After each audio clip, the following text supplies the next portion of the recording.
Sainte Marie, Maman bon Dieu, pour nous. Saint Michel, tout bon ange bon Dieu, pour nous. Saint Jean-Baptiste et Saint José. Bonjour à tous, bonnes frères, sœurs, Mauriciens d'ici et d'ailleurs. Merci de venir rejoindre nous dans le programme N-Saint chaque jour. Dans ce programme-là, nous avons l'occasion de faire un peu connaissance avec ban saint, ban sainte, que l'Église invite nous pour célébrer chaque jour.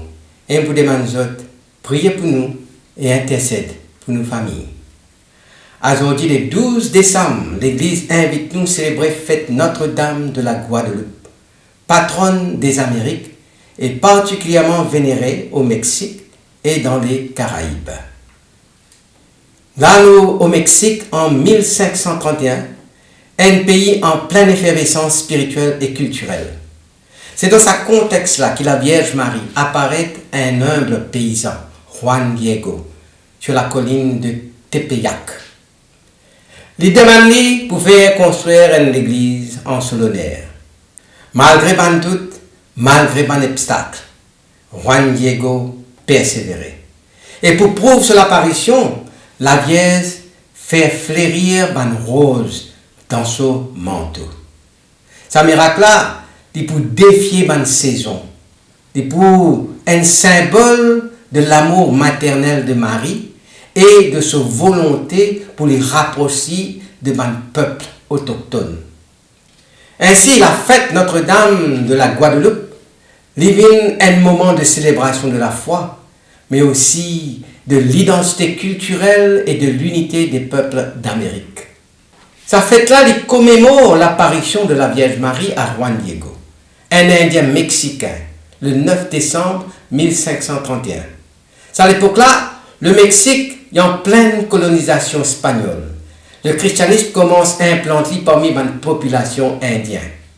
La société est marquée par une tension entre tradition ancestrale et sa nouvelle foi chrétienne. L'apparition de la Vierge de Guadeloupe, il y percevoir comme un pont entre ces deux mondes-là. Il favorise l'acceptation du christianisme tout en respectant les cultures locales. La vie de Juan Diego, bien qu'il saint, mais est marquée par une lutte personnelle.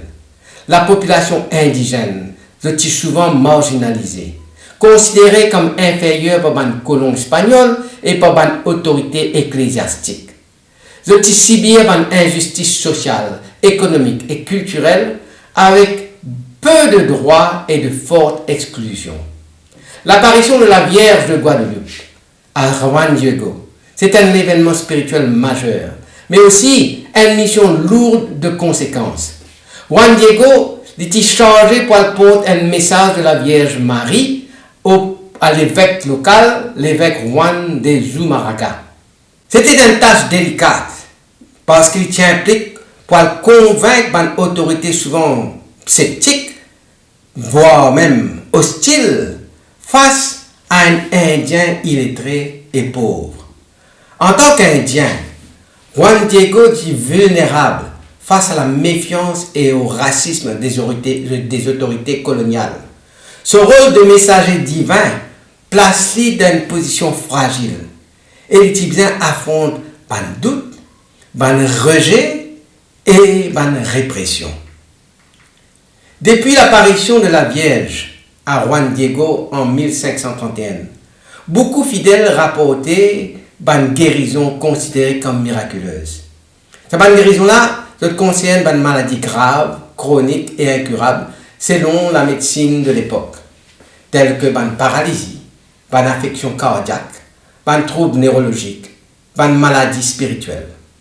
Un récit ancien évoque une guérison immédiate après la prière devant l'image de la Vierge et ou bien après l'étendue d'une touche le tillement, c'est-à-dire sa manteau qui Juan Diego tient dans le lit et sur lequel l'image miraculeuse de la Vierge finit imprimée. Aujourd'hui encore, le sanctuaire de la basilique de Guadeloupe en Mexique de recevoir des milliers de pèlerins qui témoignent d'une guérison physique, psychologique qui est attribuée à l'intercession de la Vierge. Cette guérison-là renforce sa confiance fidèle dans la puissance de la prière et dans la compassion de Notre-Dame de Guadeloupe. Il contribuait à faire de la Vierge un refuge spirituel, une maman protectrice capable d'intervenir dans une situation désespérée. La Vierge de Guadeloupe est traditionnellement invoquée comme protectrice des voyageurs, notamment des pèlerins qui peuvent entreprendre un voyage vers ce sanctuaire en Mexique.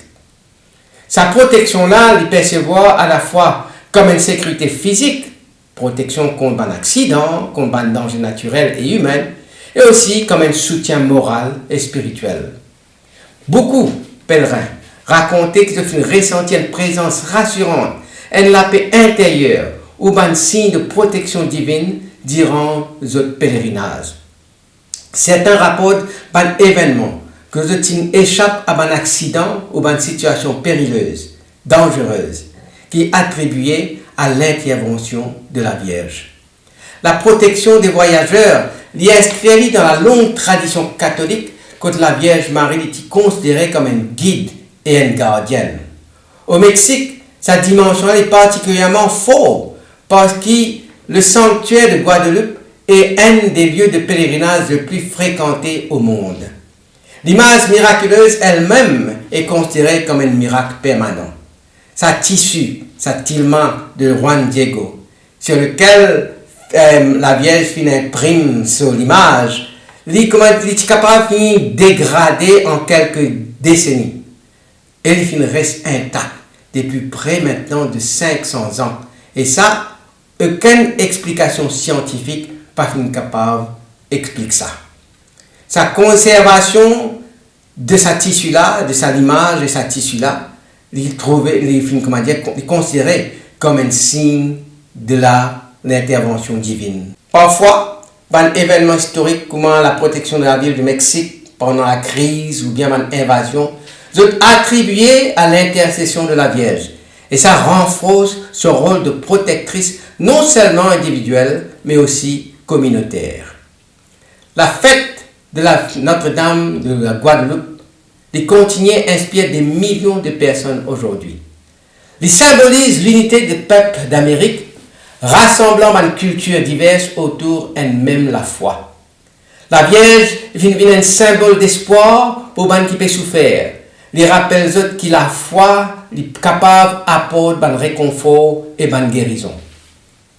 La fête incite nous à l'action sociale. Il encourage les fidèles pour engager pour les plus démunis et pour promouvoir la justice. Bien que la Vierge de Guadeloupe pas finisse par une parole écrite, son message à Juan Diego est emblématique. Et pour dire Juan Diego, pas besoin de père, moi ici, moi-même ton maman. Ne crains rien, je suis ici, moi qui suis ta mère. Maintenant, comme m'a dit, nous guettons le livre de l'Apocalypse au chapitre 12. Nous pouvons trouver que Saint Jean a une vision. Il y a une vision de l'Arche d'Alliance. Et au lieu de trouver une boîte qui apparaît, nous trouvons la description, la femme. Une femme qui est décrite comme une femme revêtue de soleil, avec la lune sous ses pieds et une couronne de 12 étoiles sur la tête. Apocalypse chapitre 12. Et ça, l'image est souvent interprétée dans la tradition chrétienne comme une figure symbolique représentant la Vierge Marie, la mère de l'Église, ou encore l'Église elle-même. Or, la Vierge de Guadeloupe, l'apparition mariale au Mexique, est souvent assimilée à cette femme de l'Apocalypse dans la théologie et la dévotion populaire. L'identification là, il repose sur plusieurs éléments. L'image de la Vierge de Guadeloupe lui montrait Marie avec un manteau d'étoilés, ce qui rappelle nous la couronne des 12 étoiles qui nous trouvait dans l'Apocalypse chapitre 12. Il est souvent représenté avec la lune sous son pied, un symbole visible dans quand nous avons l'image de Notre-Dame de Guadeloupe, nous trouvons sur une image un peu partout. Sa position de mère protectrice et reine de la paix, ils correspondent à l'interprétation de la femme de l'Apocalypse comme une figure de protection et une victoire spirituelle. Certains théologiens et exégètes modernes retrouvent dans la Vierge de Guadeloupe une incarnation locale et symbolique de la femme de l'Apocalypse, ce qui renforce son rôle de protectrice et de médiatrice en Dieu et le peuple indigène du Nouveau Monde. Sa association-là lui souligne aussi la dimension universelle de la figure mariale qui dépasse ma culture pour lui incarner dans un contexte historique spécifique. La relation entre la Vierge de Guadeloupe et la femme de l'Apocalypse lit donc une assimilation symbolique et spirituelle largement reconnue dans la tradition catholique. Il met en lumière la puissance symbolique de l'image de Guadeloupe comme manifestation contemporaine de la figure biblique de la femme revêtue du soleil, protectrice et mère universelle. Alors, à nous prier. Notre-Dame de la Guadeloupe, toi qui nous maman, toi qui nous protectrice, nous prions toi avec confiance. Inspire-nous pour vivre dans la foi et l'amour. Inspire-nous pour vivre l'instrument de paix et d'unité. Inspire-nous pour nous capables d'amener secours à ceux qui peuvent souffrir. Intercède pour nous, afin qu'à ton exemple, nous capables de témoigner de l'amour de Dieu et vivre pleinement nos vocations chrétiennes. Notre-Dame de la Guadeloupe, priez pour nous, priez pour nos familles. Amen. Qui bon Dieu bénisse eux et tout autres bonnes proches. Qui son esprit habite toujours dans eux.